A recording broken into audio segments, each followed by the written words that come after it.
नमस्कार। आपने अक्सर बचपन से ऐसा देखा होगा कि मंदिर में मूर्ति स्थापना होती है और मूर्ति स्थापना यंत्रों तंत्रों और कुछ वैदिक रिचुअल्स के साथ होती है और उस प्रक्रिया को हम लोग नाम देते हैं प्राण प्रतिष्ठा। बचपन से ही दिमाग में एक क्वेश्चन तो आता था यार कि किस तरह से एक पत्थर की मूर्ति में मंत्र बोल के प्राण दिए जा सकते हैं, एनर्जी का संचार किया जा सकता है। तो ये एक अंधविश्वास सा लगता था और हमारे सनातन धर्म में ना हर क्रिया का एक वैज्ञानिक कारण होता है। हमारे सनातन धर्म टोटली वैज्ञानिक है। जैसे हाथ पे कलावा बांधते हैं ना, उसका भी एक बहुत बड़ा साइंस है। सर पे चुटिया रखते हैं, उसका भी बहुत बड़ा साइंस है। हम लोग एकादशी का व्रत रखते हैं, उसका भी साइंस है। नवरात्रों में 9 दिन का व्रत रखते हैं, उसका भी साइंस है। मतलब सनातन धर्म में छोटी से छोटी चीज से लेकर बड़ी से बड़ी चीज का बहुत बड़ा वैज्ञानिक कारण होता है। और इस चैनल के माध्यम से मैं आप लोगों को उस परंपरा के पीछे जो विज्ञान है, सारी चीज़ों का विज्ञान है, वो बताता ही रहता हूँ। तो चैनल को सब्सक्राइब कर सकते हो। और आज मैं आप लोगों के साथ डिस्कस करूंगा कि ये प्रक्रिया प्राण प्रतिष्ठा क्यों बोली गई। और अभी आपने राम मंदिर का केस भी देखा कि राम मंदिर में प्राण प्रतिष्ठा होने के बाद आपको ऐसा लगा कि राम मंदिर में जो राम जी की प्रतिमा है उसमें कुछ चेंज आया। तो वो भी मैं आपके साथ डिस्कस करूंगा ऐसा क्यों होता है। बाय द वे सबसे पहले बात करते हैं, यूजुअली क्या होता है कि जो मूर्ति का शेप होता है, मूर्ति का डिजाइन होता है, मूर्ति की मुद्रा होती है, मूर्ति का साइज होता है, वो सब आगमशास्त्र और शिल्प शास्त्र के अकॉर्डिंग किया जाता है। तो बिल्कुल बेसिक से लास्ट तक सुनना, आपको सारा रीजन मैं क्लैरिफाई करूंगा कि क्यों इसको प्राण प्रतिष्ठा बोला गया, क्यों राम जी की मूर्ति में आपने जब ध्यान से देखा तो आपको कुछ चेंज देखने को मिला, क्यों मंदिर में बैठने से हम लोगों को एक पॉजिटिव फील आती है, क्यों मंदिर में बैठने से हम लोगों का स्ट्रेस अचानक कम होने लग जाता है। तो वो सारा वैज्ञानिक कारण मैं आपके साथ डिस्कस करूंगा। देखो, मूर्ति बनाने के लिए जिन मटेरियल्स का हम लोग यूज करते हैं वो जनरली ब्लैक ग्रेनाइट होता है, मार्बल होता है, या शालीग्राम जी का पत्थर होता है। और मेटल्स यूज करे जाते हैं कुछ मूर्ति बनाने में, श्रृंगार करने में, जैसे ब्रास हो गया, ब्रॉन्ज हो गया, कॉपर हो गया, सिल्वर हो गया, गोल्ड हो गया। तो इनका एक साइंटिफिकली सिग्निफिकेंस है। जब भी मूर्ति स्थापना करी जाती है, मूर्ति स्थापना के दौरान आप लोग वैदिक मंत्रों का उच्चारण करते हैं, वैदिक यंत्रों का यूज करते हैं, तो वहां साउंड वेव पैदा होती है।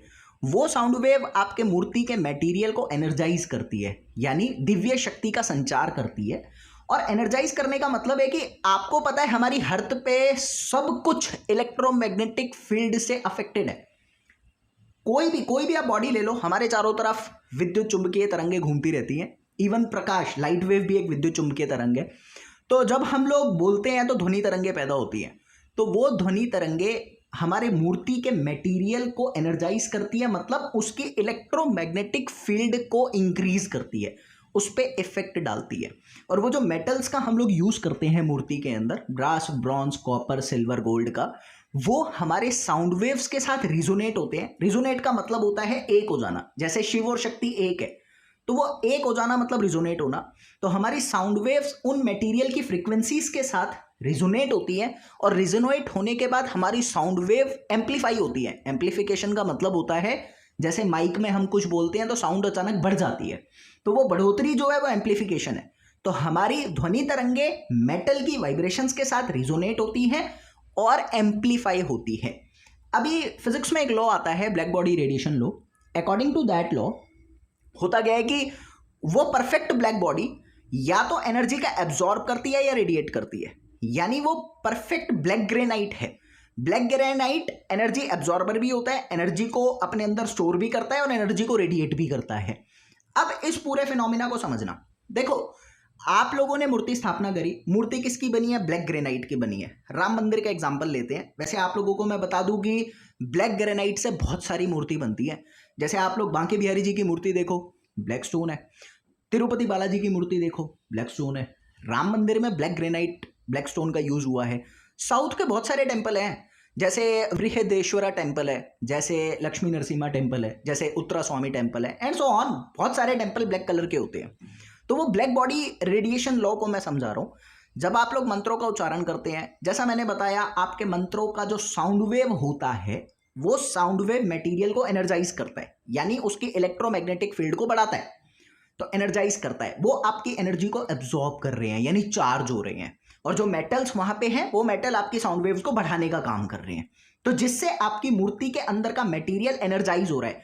उसी प्रक्रिया के दौरान जब आप लोगों की मैग्नेटिक फील्ड, इलेक्ट्रोमैग्नेटिक फील्ड बढ़ती है, तो वहां मॉलिक्यूलर स्ट्रक्चर पे भी इफेक्ट आता है इसका, यानी आपको मूर्ति के अंदर हल्का वेरिएशन देखने को मिलता है, जैसे ग्लो आ रही है मूर्ति में, मूर्ति के पास बैठे हो आपको बड़ी शांति का एहसास होता है। कई बार आपको देखने को मिला होगा कि आप लोग मंदिर में गए, शांत बैठे, शांत बैठने से अचानक आपके स्ट्रेस कम हो गया, तो होता क्या है कि वो जो इलेक्ट्रोमैग्नेटिक फील्ड आपने बढ़ाई है मूर्ति की, वो इलेक्ट्रोमैग्नेटिक फील्ड रेडिएट तो करेगी, कुछ तो फेंकेगी। वो एक्चुअल में क्या होता है कि जब आप मूर्ति के सामने बैठते हो तो आप ट्रांस लाइक स्टेट में जाने के बाद आप मेडिटेटिव स्टेट में जाते हो। मेडिटेटिव स्टेट का मतलब होता है कि आपकी बॉडी में स्ट्रेस हार्मोन्स कम होते हैं, जैसे कॉर्टिसोल कम होता है, डोपामिन जैसे हार्मोन्स बढ़ते हैं, तो आपको स्ट्रेस कम लगता है। फिर मूर्ति स्थापना के दौरान बेल्स का, शंख का यूज किया जाता है। तो बेल, शंख ये करते क्या है, ये हमको मेडिटेटिव स्टेट में ले जाते हैं, हमारे ब्रेन की अल्फा वेव्स को पैदा करते हैं। अल्फा वेव मेडिटेशन करने के लिए ठीक रहता है, तो आपको स्ट्रेस कम लगता है। आप विज्ञान को समझ पा रहे हैं, कितना बड़ा विज्ञान है मूर्ति स्थापना का। और आपने देखा कि आप एनर्जाइज कर रहे हैं मटेरियल को, आप मॉलिक्यूलर स्ट्रक्चर में चेंज ला रहे हैं। इसी कारण से आपको मूर्ति स्थापना के बाद राम जी की मूर्ति में थोड़ा चेंज देखने को मिला। इसी कारण से आप बांके बिहारी मंदिर में जाइए, आपको मूर्ति के सामने बैठने का मन करता है, वहां एक शांति मिलती है, अगर भीड़ ना हो, वो एक अलग फैक्टर है। आप तिरुपति बालाजी में मूर्ति को देखिए, मन करेगा देखता ही रहूं, क्योंकि आपको इतना शांत मिलेगा, वहां का माहौल, वहां एनर्जी होती है। फिर क्या होता है ना, जो हमारे मंदिर होते हैं वो मंदिर अग्म शास्त्र के अकॉर्डिंग बनाए जाते हैं। मंदिर की ओरिएंटेशन, मंदिर की डायरेक्शन, मंदिर का प्लेसमेंट, मंदिर का साइज, गर्भगृह कितना बड़ा होना चाहिए, ये सारी चीजें अग्म शास्त्र के अकॉर्डिंग होती है। बहुत प्रिसाइज कैलकुलेशन करी जाती है। अगर मैं वैदिक नॉलेज की बात करूं तो होता क्या है कि हमारे आसपास मैग्नेटिक लाइंस बहुत सारी है, तो जनरली ये मंदिर हाई मैग्नेटिक फील्ड वाले जोन में बनाया जाता है। और हाई मैग्नेटिक फील्ड वाले जोन में इस तरह से मंदिर की उस स्थान को चुना जाता है, गर्भगृह को चुना जाता है कि वो हाई एनर्जी का सेंटर बनता है। इसीलिए अक्सर आप देखेंगे कि आप लोग मंदिर में बैठते हैं तो आपको शांति का एहसास हो रहा है। क्यों? क्योंकि वहां पे हाई एनर्जी है, आपको पॉजिटिव फील आती है, आपको एनर्जेटिक फील होता है, आपके अंदर स्ट्रेस हार्मोन्स कम होते हैं, आपके अंदर डोपामिन जैसे हार्मोन्स का रिलीज होता है, तो आपको पॉजिटिव रिजल्ट भी मिलते हैं। इसीलिए मंदिर के अंदर बैठने से हम लोगों को एक मेडिटेटिव स्टेट का एहसास होता है, हम लोगों के दुख दूर होते हैं, हमें सुख मिलता है, वही तो सुख है। तो आपको समझ आया कि प्राण प्रतिष्ठा क्यों बोला गया? क्योंकि आपने अपने मंत्रों से, अपनी साउंड वेव से, उन यंत्रों का यूज करके आपने मटेरियल को एनर्जाइज किया, आपने मटेरियल के अंदर एनर्जी डाली, आपने उस पर्टिकुलर क्षेत्र की इलेक्ट्रोमैग्नेटिक फील्ड्स को बढ़ाया, जिससे आपको एनर्जी मिली, आपको ट्रांस लाइक स्टेट का एहसास हुआ, आपको मेडिटेटिव स्टेट का एहसास हुआ, आपके दुख दूर हुए, आपका सुख बढ़ा।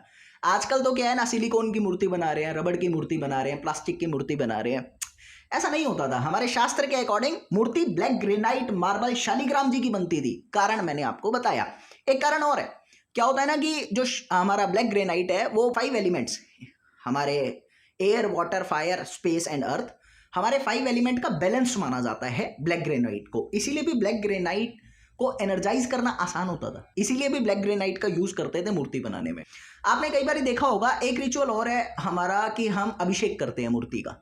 अभिषेक करने के दौरान हम दूध, दही, गंगा जल, शहद का यूज करते हैं। तो बेसिकली ये सब क्या होता है, ये जो घी, दूध, दही, गंगा जल, शहद, ये बायो इलेक्ट्रिक एनर्जी के कैरियर है।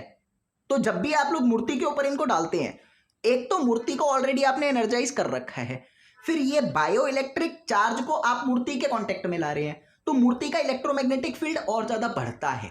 अभिषेक करने के बाद वो प्रसाद के रूप में हम ग्रहण करते हैं, तो मूर्ति के कांटेक्ट में वो आया, एक तो मूर्ति का इलेक्ट्रोमैग्नेटिक फील्ड बढ़ा, दूसरा आपने उस प्रसाद को ग्रहण किया, तो डेफिनेटली आपको भी पॉजिटिव इफेक्ट देखने को मिलेंगे।